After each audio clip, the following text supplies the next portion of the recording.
Jama'aje dunya da Abdou Belado awaringa mo yawta mon hala Jonde Duniya. Jama'aje dunya min on Abdou Belado mi waringa mi yawta mon hala Jonde Duniya.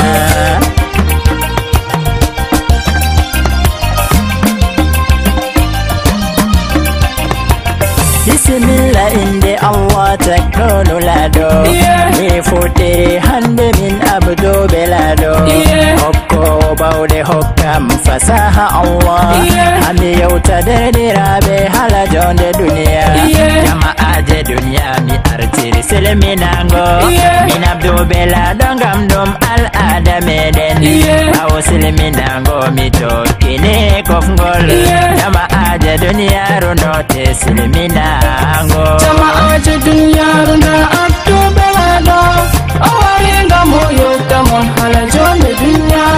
Ya zal jalalu takno lado meɗen an hokkata bawde koɗume jawmirawo an hokkiyam bawde gimi takno lado kotoranmi wahidun komoye yiɗa komoye ngam duniyaru wonni ya derdiraɓe sengay nguɗuɗi jotta nder ɓernde himɓe aɗo joɗi be goɗɗo anuma ɗum mo maɗa nder ɓernde sam o yiɗa a yaha yeeso. Jama'aje duniyaru nda Abdou Belado awaringa mo yawta mon hala Jonde Duniya. Hande atawa goɗɗo nder muskilaji a walla moto o wurti a warata gaño non ɓiɓɓe adama warti derdiraɓe bawurna gomboɗi to mawni soppe jama'aje ko wartiri duniyaru banni duniyaru jotta sandi duniyaru halli hande jango goɗɗo laari a fawni yiɗande mako a yaha bandu mere. Jama'aje duniyaru nda Abdou Belado awaringa mo yawta mon hala Jonde Duniya.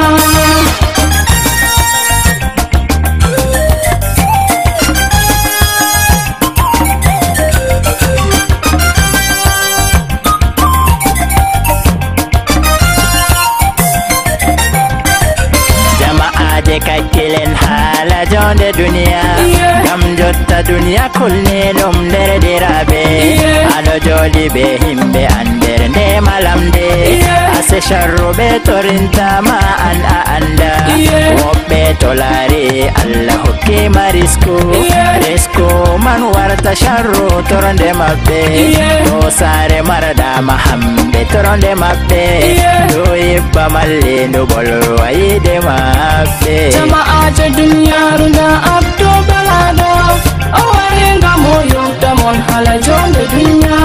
Yader do am goɗɗo to hollima ngaygu hollumo yide endumo ta hollu ngaygu ngam labɗum muñal on defata hayre derdiraɓe noɗɗinen ngam fusalan miɗo andi feere mi anda feere derdam hala Jonde Duniyaru tatɗum faamu derdam min hanumojiyam haadi faamu derdam ha ton je goɗɗo feere boɗo fuɗɗa. Jama'aje duniyaru nda Abdou Belado awaringa mo yawta mon hala Jonde Duniya.